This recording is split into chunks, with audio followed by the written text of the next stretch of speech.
Merci à Dieu. Nous commençons cette activité ce dimanche. Hier, je faisais le pasteur. Je disais si enlèvement.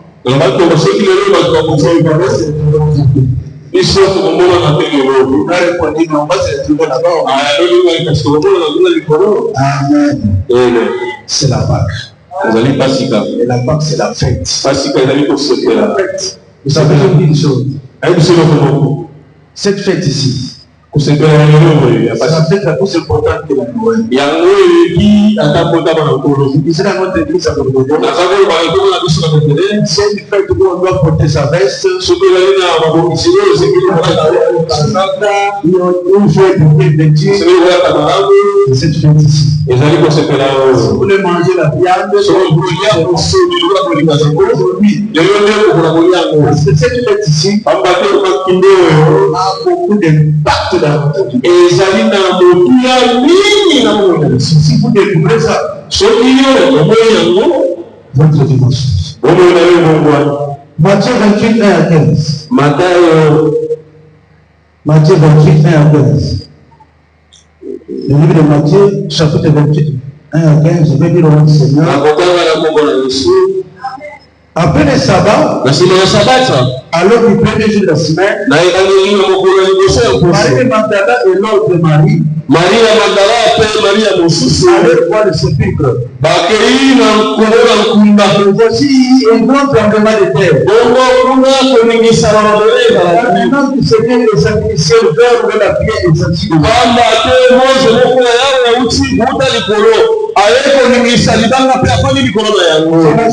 Comme l'éclair. Et son vêtement blanc comme la neige.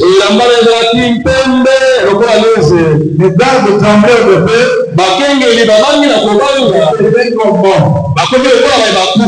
Mais l'ange fit la parole de lui aux femmes. Ne craignez pas. Je sais que vous cherchez Jésus qui a été crucifié. Il n'est pas ici. Il est ressuscité. Comme il avait dit. Venez. Voyez le lieu où il était couché. Et allez pas dire à ses disciples. Il est ressuscité de mort. Et voici, il vous précède en Galilée. C'est là que vous le verrez. Voici, je vous l'ai dit.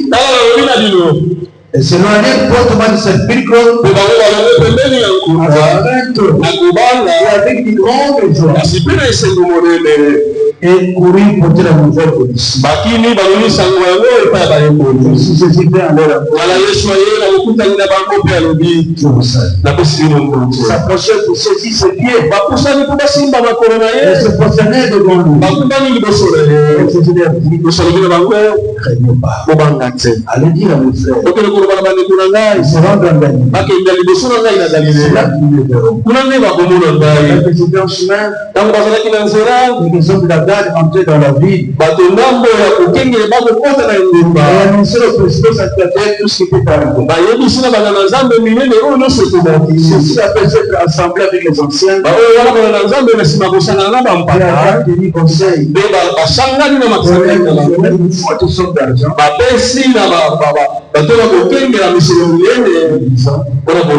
Dites. Ces disciples sont venus. Pendant que nous dormons. Si les gouverneurs l'apprennent, nous l'apaiserons. Nous retirerons nos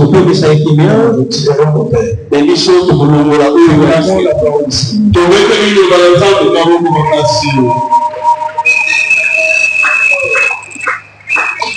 La Pâque est le bénéfice de la résurrection de Christ pour le croyant.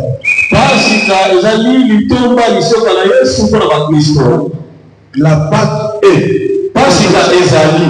Non.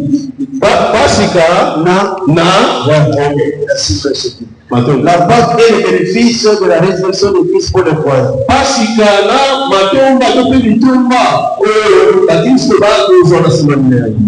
Alors notre soutien d'aujourd'hui, c'est la Pâque. Il n'est point ici, il est ressuscité.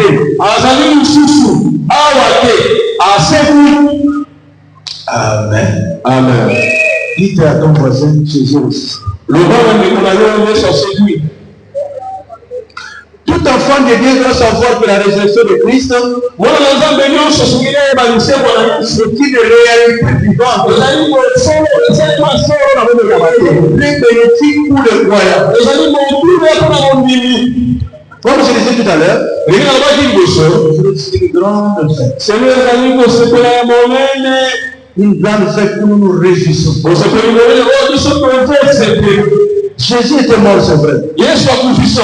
Mais il était aussi enseveli. Il n'est pas resté dans la tombe. Il est ressuscité le troisième jour. Chaque enfant de Dieu doit se réjouir. Il doit vivre le progrès de la rédemption. C'est dommage. Il y a beaucoup d'enfants de Dieu qui continuent à vivre une vie de défaite. Une vie de pauvreté spirituelle. Même une vie de pauvreté matérielle. La résurrection, c'est un changement possible. Amen. J'ai toujours dit à l'église, parmi les choses que je déteste la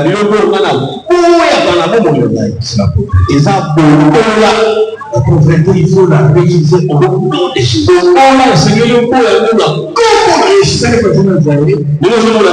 J'ai passé beaucoup de temps dans la difficulté. Dans l'église, on a fait de tous les témoignages aujourd'hui. Le résultat de la grâce, c'est tout au long des mois.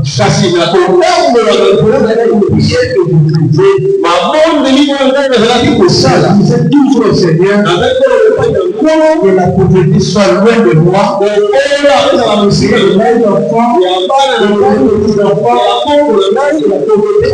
La société. Vous savez, quand vous êtes pauvre, vous n'avez pas de respect même dans votre famille. Je veux dire à quelqu'un ce matin, la résurrection peut changer la situation. La résurrection peut changer la situation. La Pâque. Et quand vous entendez Pâques, nous avons deux types de Pâques. Il y a la Pâque sans S. La Pâque avec S. La Pâque sans S, il fait aux Juifs. Commémorant la fin de l'esclavage, en Égypte. Elle symbolise à la fois la délivrance et la protection du vie. Vous rappelez la nuit où les enfants déjà devaient sortir d'Égypte? À Moïse. Il demandait aux enfants d'Israël de tuer des sangs de tout, sauf d'arriver au netto.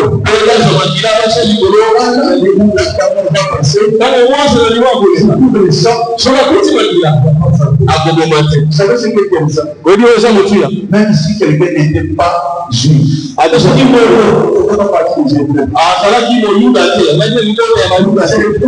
Dans la maison d'un hébreu,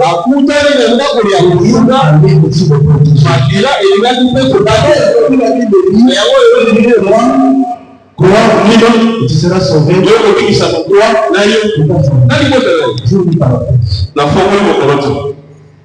Qu'est-ce qu'on a écrit là? Communauté, ministère, l'accomplissement, l'ordre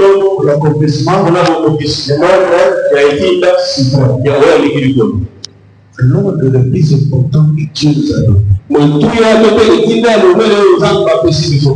Toutes les nations. Nous de cette église. Quand on vient ici, on connaît ça. On doit où nous étions. Est-ce que je parle à quelqu'un? Depuis que Dieu est gratuit, vous pouvez déjà dénoncer. Si tu ne le fais pas, tu es désolé.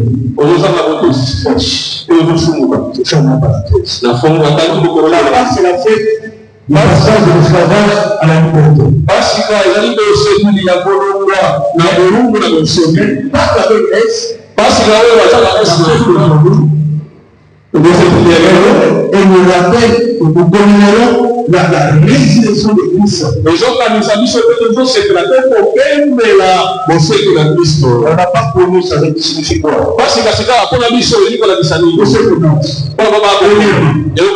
La Pâque, c'est un passage de la mort à la vie. Passage de la mort à la vie. Le chapitre 2 de cette lettre, vous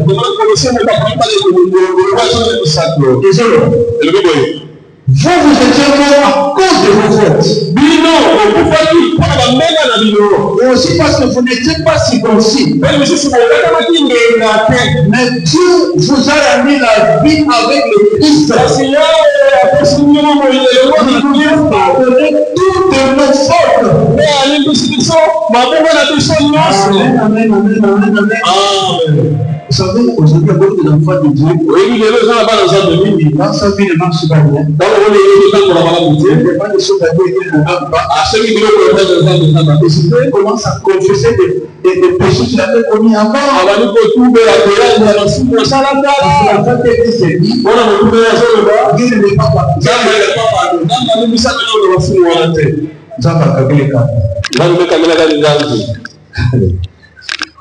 Quel que soit ce que tu as fait avant que tu deviennes chrétien.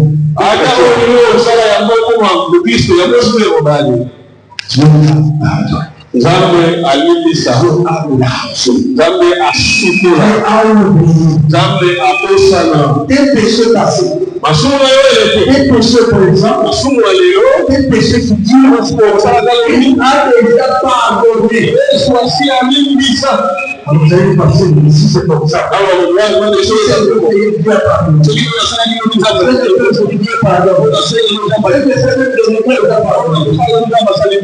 Donc je peux faire de votre part.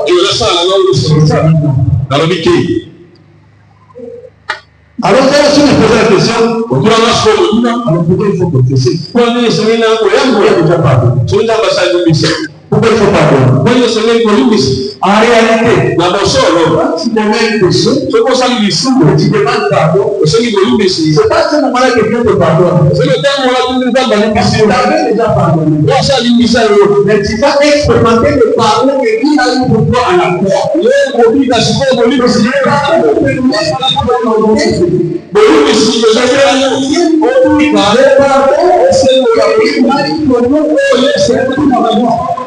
Merci aujourd'hui.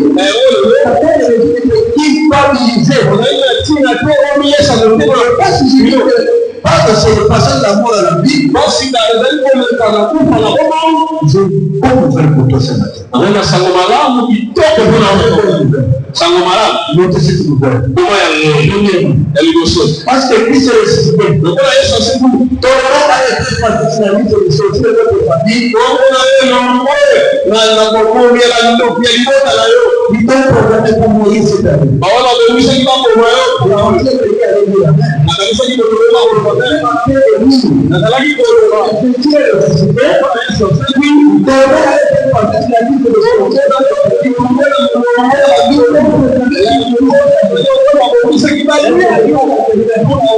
Parce que Jésus est ressuscité. Ton nom a disparu de la liste de ceux qui n'auront jamais de enfants. Ton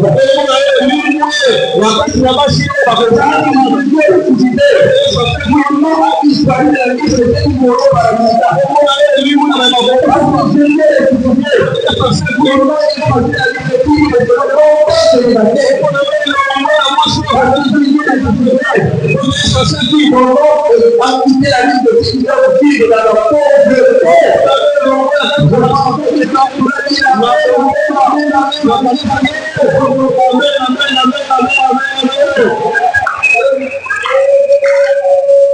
Vous savez, moi je n'avais pas d'identité dans notre famille.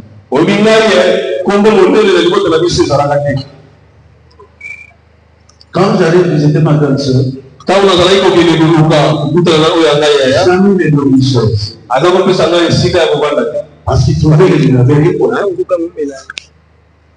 J'étais debout, je peux une fois de dire qu'on n'a vraiment pas besoin de toi. Si tu peux partir, non.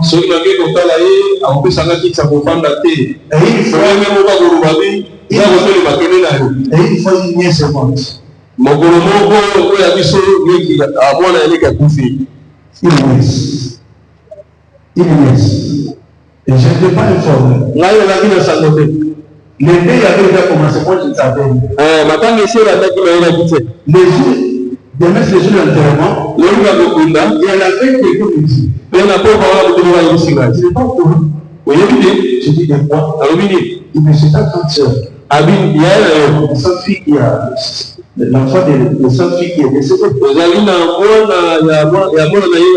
On appelle c'est pas au courant. C'est pas au courant. Il faut aller là-bas. Je sais pourquoi je n'avais pas d'information. Parce que j'étais juste là. Vous savez, le même souvent, il m'a changé la nationalité. Mais c'est la dame qui avait oublié.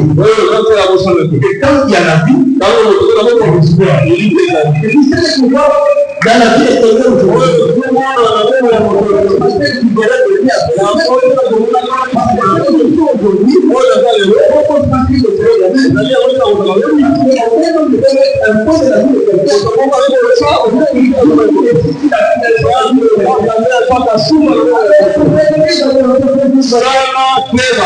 éternelle éviter de remonter de quelqu'un. Son père, c'est le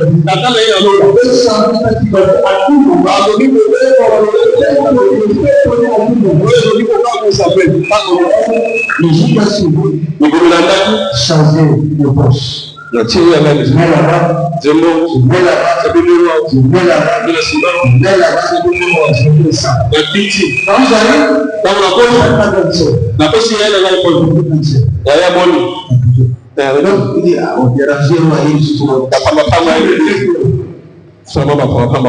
les chaises étaient là. Je voulais prendre une chaise pour m'asseoir.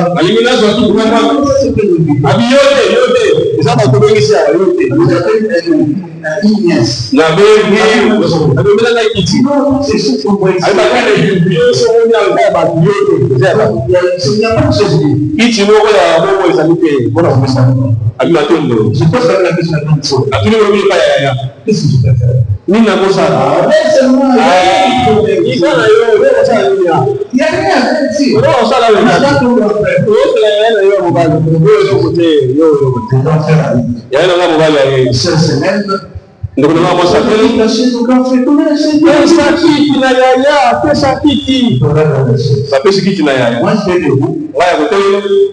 Les grands se disent à la sœur. C'est la force du diable.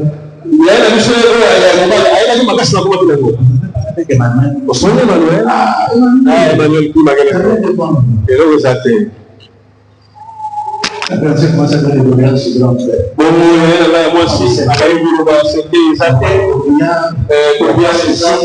Il a pas ceci.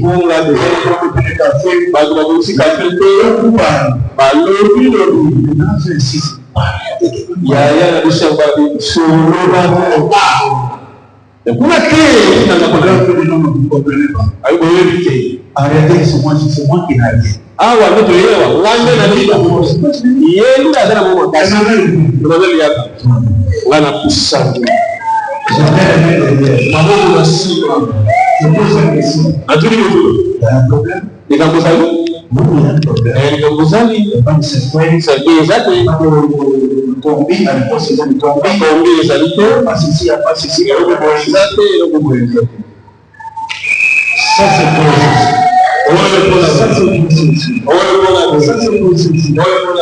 Pour la première fois de ma vie, ma grande-sœur m'appelle Henri.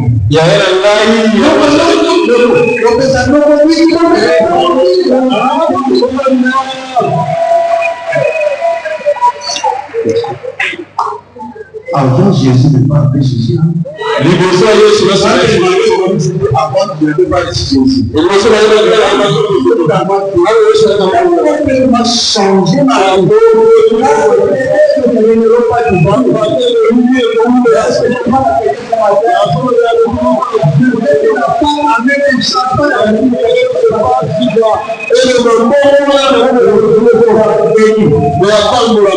Alors, Jésus tout à l'heure,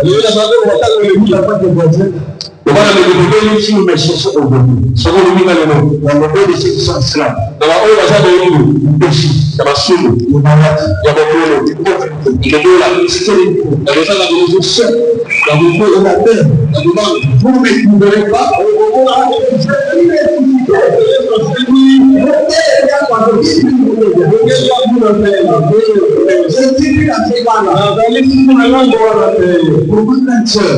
pour le moment, c'est qui peut ennemi. Et j'allais dire le contrat de la Saka. Pour le la révolution, il sait quoi. Le sang de Jésus, avec façon de nous faire de il y a le rôle de le coupable,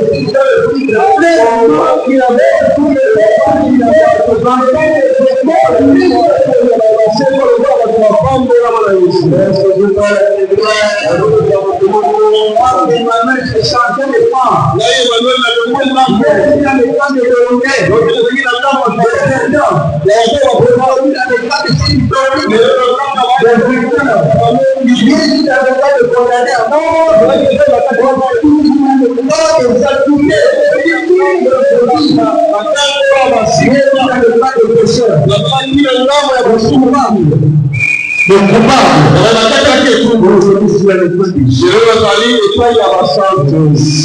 Il y a ma santé. Et c'est des saints ici. Il y a ma santé.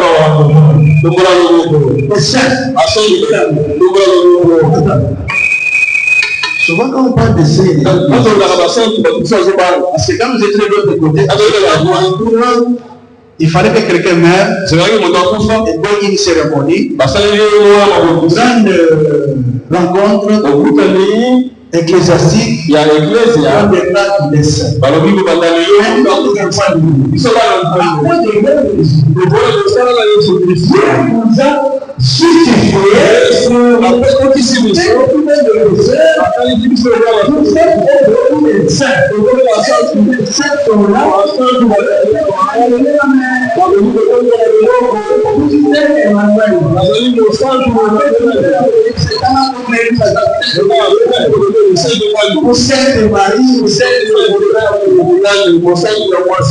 Vous savez, parce que même il y a une moitié qui me dit à ça. On ne peut pas dire ça quelqu'un de l'autre. C'est par rapport à l'aide de ça. Donc, vous allez par rapport à ça. Il est complètement de votre étude. Ils sont allés au cours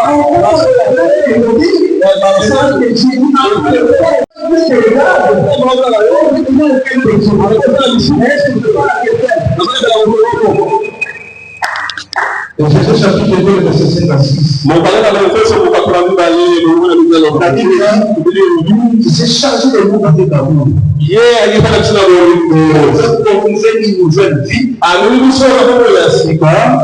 Communiquant la vie même de Christ.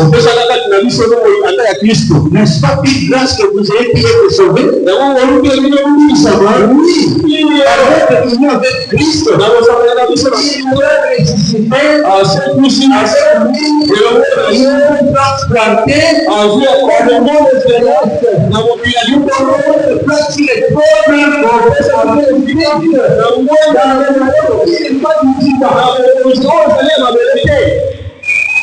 est-ce que vous comprenez la profondeur de ces versets? Je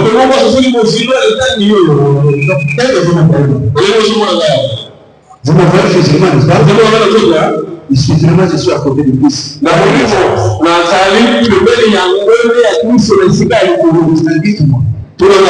Quel est ce petit sorcier qui peut me toucher? Quel est ce grand sorcier qui peut me toucher?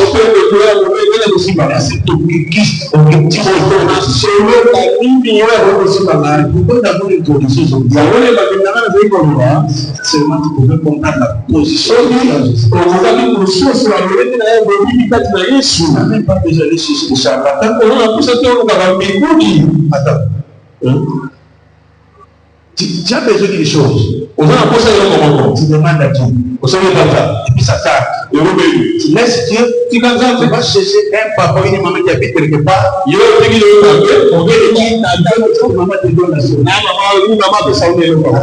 C'est là. Le créateur de l'humanité. Pour toi. Et est capable de te donner la chose. C'est une créature pour te donner ça. C'est même pas la folie ça. Il y avait une maman.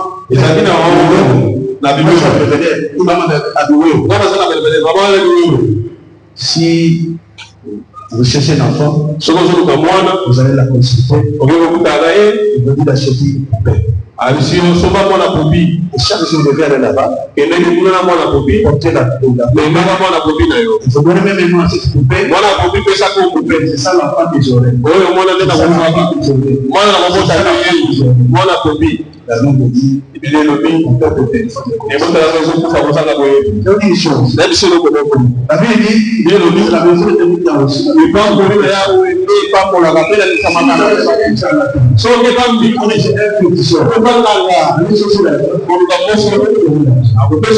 mais avec les conséquences qui vont se suivre.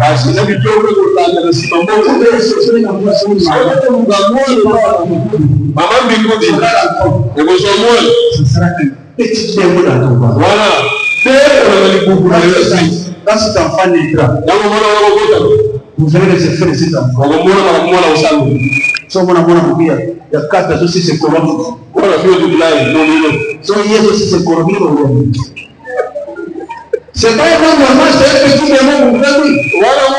Vous devez tout votre maison de la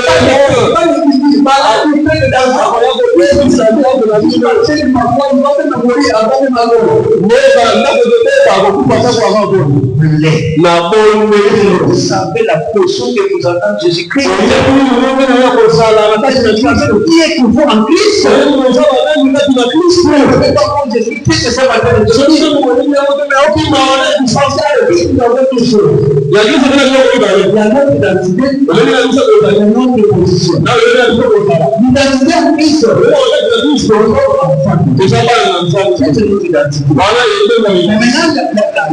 La position de Christ. Je suis fils de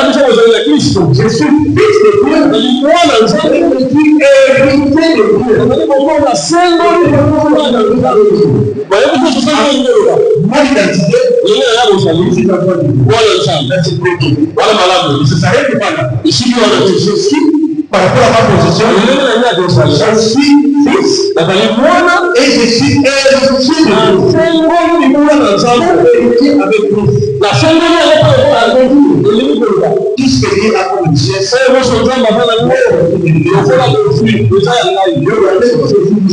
ce que Dieu a comme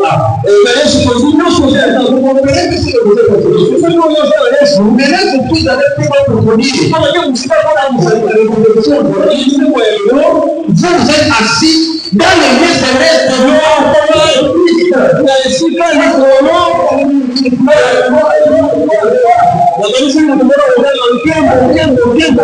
il y a des choses dans la vie que il faut glorifier le Seigneur.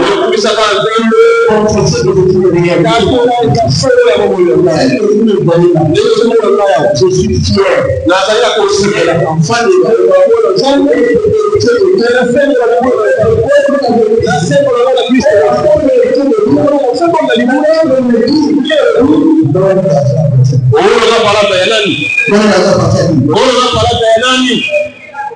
et moi je suis qui?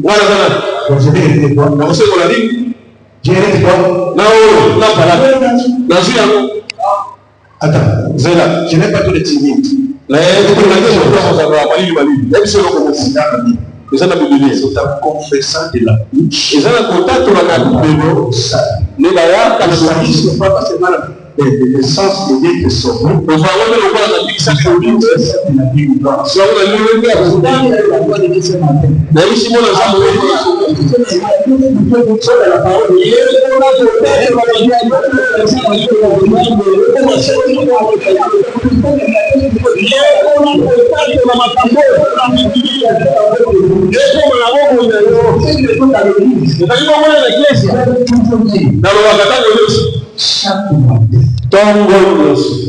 Faites des déclarations positives.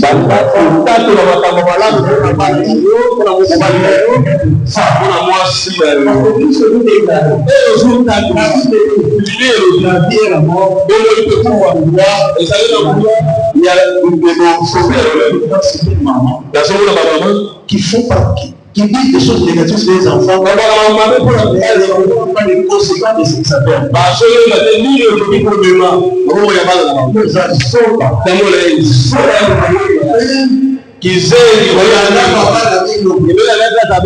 Vous savez ce qui se passe en famille.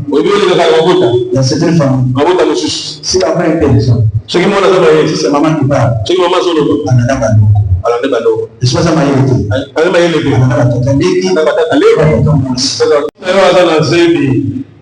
déclarer des choses.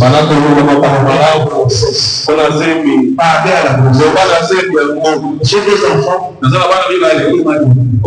C'est pas pour me vanter. C'est pas pour témoignage. Ce qu'on a témoigné.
Demande à ton voisin, est-ce que toi tu donnes des ambassades?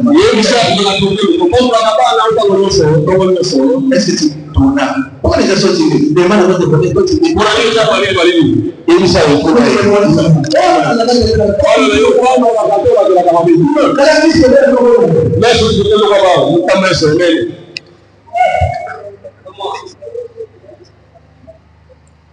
J'ai demandé à Dieu, la tournée de Seigneur,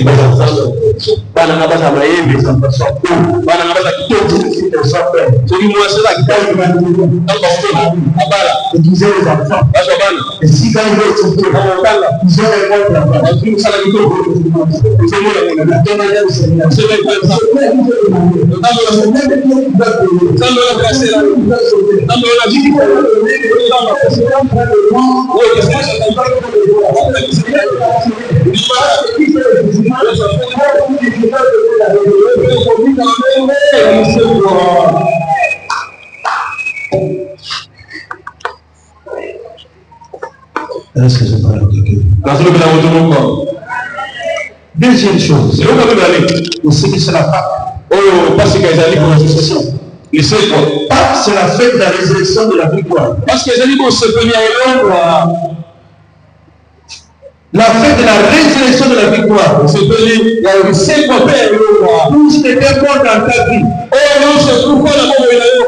Et résister au nom de Jésus. Et c'est oui, écrit dans ta vie.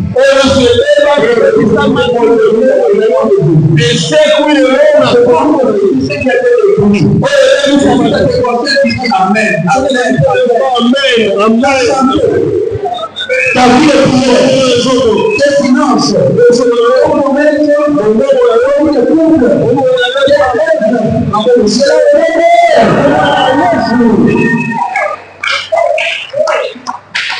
avant que je devienne chrétien, j'étais menti à la piste. Même dès que j'ai vu aujourd'hui cette grâce, j'étais à l'hôpital tout le temps. Me donner 30 ans dans ma vie. Quand ma vie, j'ai souffert. de la tête qui chauffe ses yeux.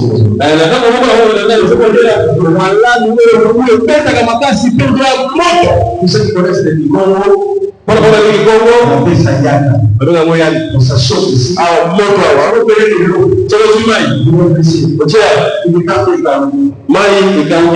Et la femme qui me soignait a dit à ma mère, à 6e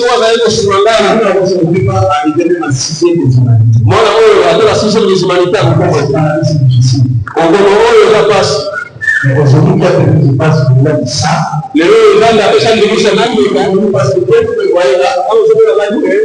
J'ai 65 ans. Parce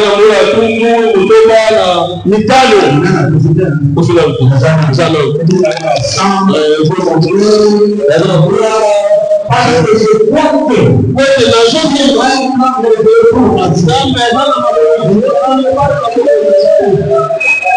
Dieu n'a pas de problème pour changer de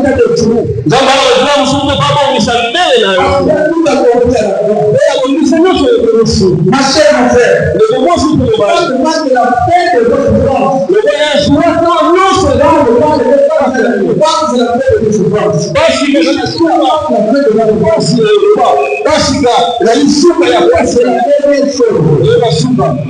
C'est la manifestation de la grâce. Parce que c'est la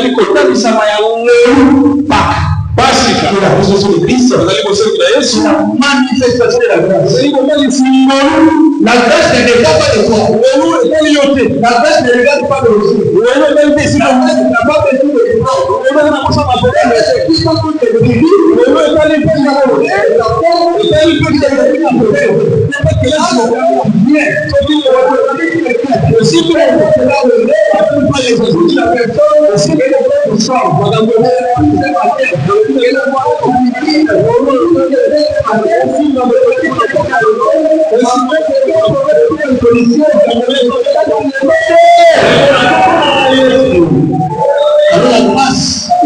La grâce, c'est la grâce qui a fait que les jours de sept.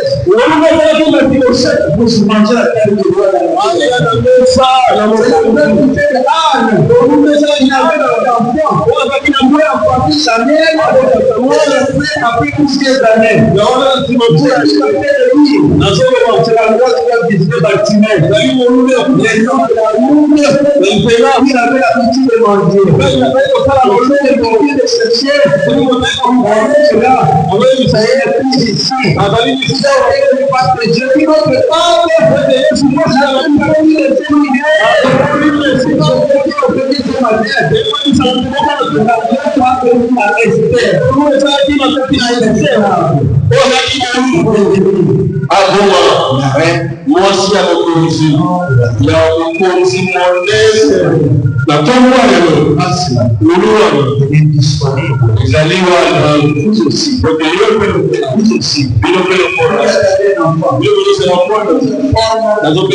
Et donc là, nous savons votre condition.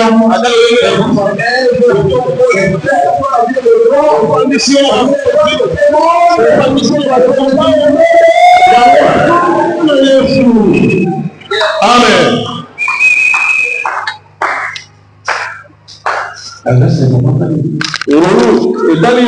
C'est une faveur, c'est un programme, c'est Dieu qui dit, là-bas,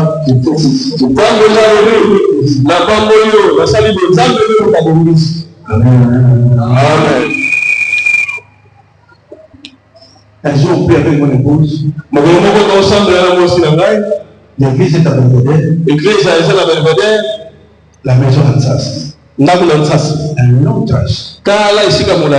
Et quand on sort sur la rue pour chercher un taxi, Tant que nous sommes dans la balabala pour avoir taxi à mon pays, merci.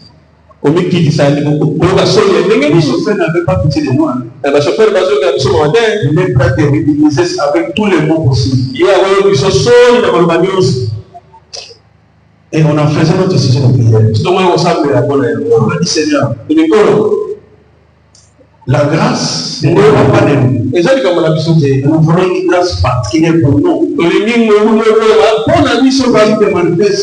ce qui est maintenant ici, on ne veut pas être de temps. C'est ton temps là, sur ma volonté. Quand on faisait la prière, on n'avait pas une compte à banque. Vous avez fait la compte de 500 000 quelque part. 500 pour nous aider. Seigneur, tu as mis dans ta parole. Je pense que mon nom. La journée, il y a pas besoin de me faire. Je dans ta parole. Je sois de préserver ce militaire à sa propre chose. On s'est fatigué d'être qui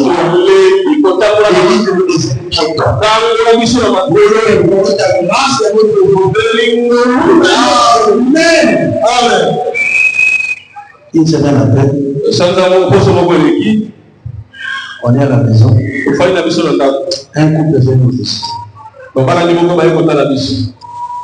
On a prié. Le monsieur nous dit, nous avons une mission. On s'apprête à manger. Ça peut faire 10 jours. C'est comme un gâte. On se comprend. Ça peut faire 10 jours. Moi, il y a un groupe de 4 personnes par nuit. On peut que ça commande de la semaine. Pour les gars, il y a une chose. Si elle est vraiment une fois justement partagée, tu sens que c'est pas suffisant. Le secret des données, ma bonne manie, elle me pose à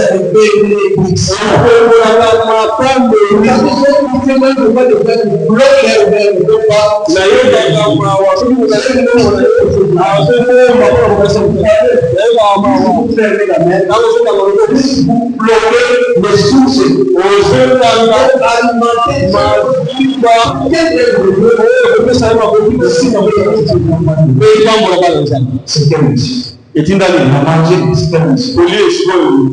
Alors, le frère nous dit, tu as Dubaï, cherche une voiture, et je viens à peine de venir pour passer pour marcher de grâce. Je vais donner ça à un pasteur. Il faut les choses ici. Ils ont un problème. Oui, manière que tu l'as dit. Mais tout ce pas bien de bailler de ta compétence. Et dit pendant qu'il était envoyé dans sa chambre d'hôtel, Dieu lui a dit c'est pour nous. Il a écouté. Mais il a dit au Seigneur, si c'était avant que quand j'arrive à ma tête, dès que j'arrive à ma tête, les premières choses que je suis à ma tête, je vais aussi passer à ma tête. Et puis je vais passer le téléphone.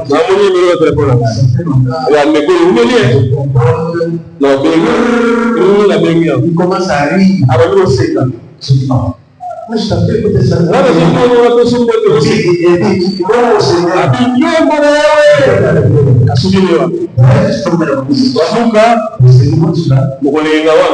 On m'a été la clé pour voir si j'ai participé. Ma personne a eu une photo de Moutouka.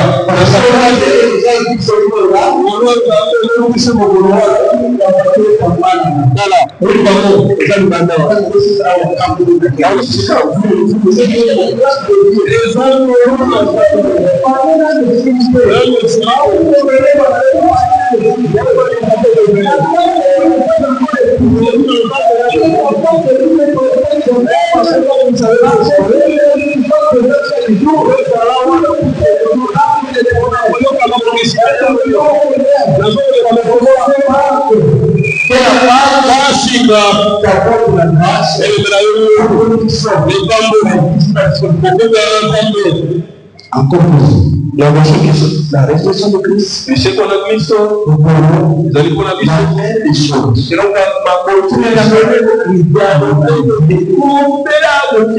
car le mal de la fin de l'œil de Satan, pour l'éternité de l'œil de Christ. Les gens que Dieu soit pour tout nascer tout sans père. Seigneur, merci pour ta parole. Amen. Autant de changements dans ma vie. Parce que nous sommes la vie de personne de cette façon. Parce que nous sommes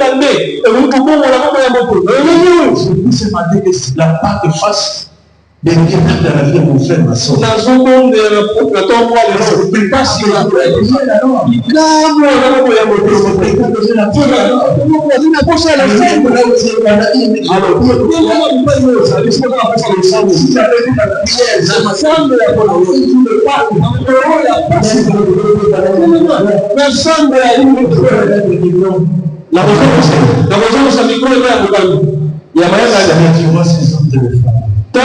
basi kulingana na televisheni na mgoro ya pasi kwa mgoro ya isiku asali la mgoro ya na kuna na mgoro